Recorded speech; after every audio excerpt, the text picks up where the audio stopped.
Je suis très heureux parce que pour dissiper cet équivoque, je me redis nettement, sans embâche, que Guy-Émile Lufwaseti-Kwabo est bel et bien mort.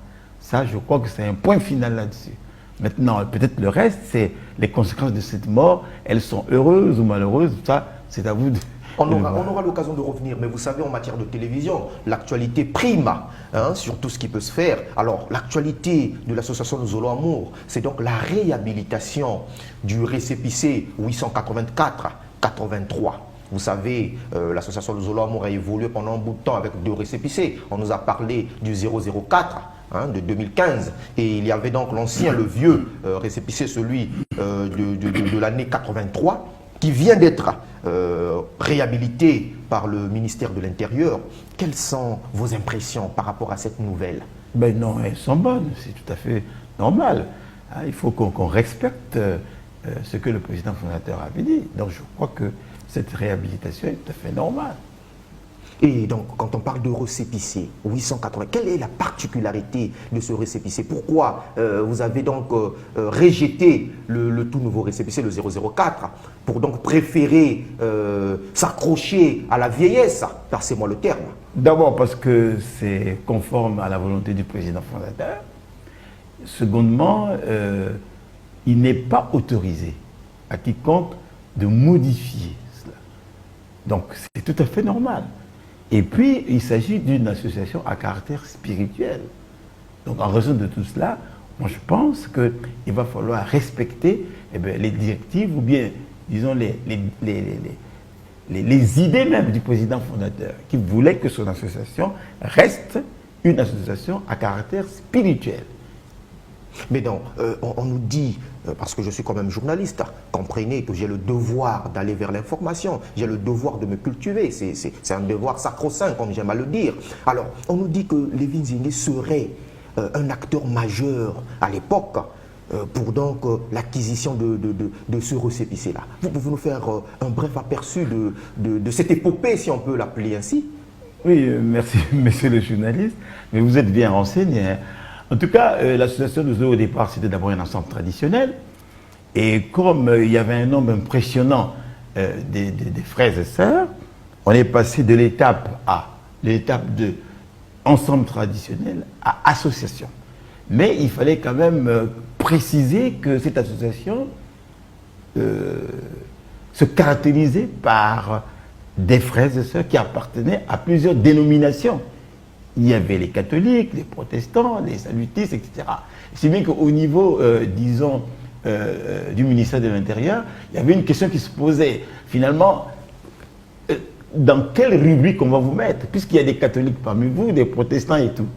Et c'est après une longue discussion, on est arrivé à un consensus, dire que c'est une association de bienfaisance, mais à caractère spirituel et non religieux. C'est ce qui a englobé naturellement toutes les dénominations. Bon, évidemment, c'était très difficile d'arriver à ce consensus, mais modestement, je vous dis que le rôle que j'ai joué a été déterminant. Si bien que j'aimerais quand même le dire aujourd'hui, surtout aux nous-unifiés qui ne le savent peut-être pas, et j'ai joué un rôle déterminant dans l'intitulé même du récépissé. Donc on dit association Nous Allons Amour, OPH, mais association à caractère spirituel. C'est moi, Lévin Zingué, roi David, prédicateur général adjoint, qui ai donné cette appellation et qui ai défendu cette appellation. Qui a ajouté ce qualificatif? Oui, à caractère spirituel pour dissiper, pour faire la différence entre le religieux et le profane. Bon, évidemment, beaucoup de gens peut-être ne le savent pas, c'est peut-être maintenant qu'ils vont l'apprendre. Mais par modestie, je n'ai jamais voulu en parler. Mais comme le problème se pose maintenant, je dis encore et je réitère à tous que l'appellation Association Nous Allons Amour à caractère spirituel émane du frère Lévin Zingué, roi David ici, après évidemment une longue discussion avec les autorités de la place. Bon, maintenant, si vous voulez en voir Si vous cherchez des preuves, bon, je peux vous les fournir. Les preuves en matière de journalisme, il nous est formellement interdit d'avancer des propos sans pouvoir les corroborer avec la réalité. Mais si vous avez une preuve sur le plateau, c'est une occasion pour nous aussi de brandir cette preuve et de vous rétablir dans vos droits. Bah oui. Mais voilà. Donc, cabine technique, si vous êtes prêts, on parle le même langage. On est parti dans l'audition donc de ce message audio. Mais ça, tu connais. Et je vais te chanter une dernière chanson. Oh oui, je savais que c'est là, devait marquer. Merci, roi David, bravo, Yangué. Oh oui, je savais que cela devait m'arriver. À toi et Lévi, roi David.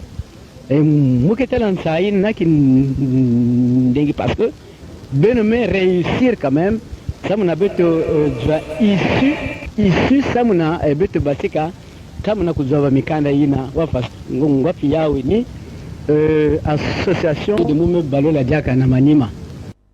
Le retour, notre retour du studio, ne vous inquiétez pas, les téléspectateurs à la cité ont bien suivi le message. Donc, j'ai écouté une voix. Est-ce la voix de Guy Emile Ofossé-Tukwabo? Oui, c'est la voix de Guy Emile Ofossé-Tukwabo. Et comme il est musicien, pour exprimer justement sa joie, sa gratitude, il s'est mis à chanter, évidemment, pour me remercier. Oh oui, je savais, non, mon roi David, etc.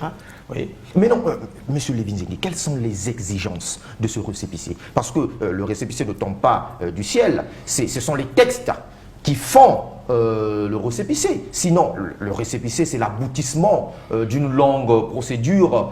Cette procédure, parmi les tralala, sinon les exigences de la procédure, il y a les textes, ce qu'on appelle les textes fondamentaux. Donc, les statuts, règlement intérieur, le procès verbal, machin. Mais quelles sont les exigences de ce récépissé? Donc, je fais l'allusion au statut et au règlement intérieur. Bien, je crois que c'est assez vaste comme... mais j'aimerais peut-être parler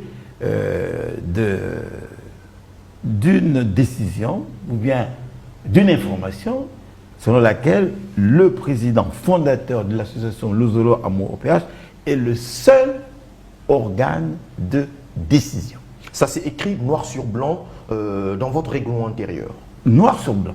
Ça veut dire quoi exactement? Mais ça veut dire qu'en dehors de lui, personne n'a le droit de prendre des décisions. Et monsieur le journaliste, je voudrais encore revenir là-dessus, que c'est bien moi, et vous l'avez entendu, qui suis l'auteur, je peux dire, de ce travail-là. Hein?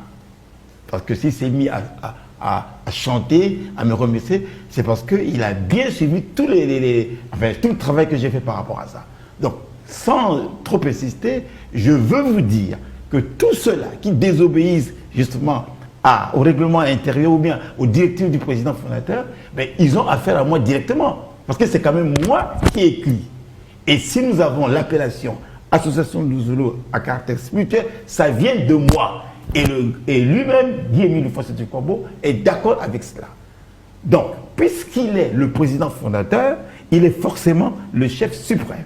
Donc, toutes les structures lui sont soumises et par conséquent, s'il oriente, s'il coordonne, s'il contrôle toutes les actions, on doit obéir à ces directives.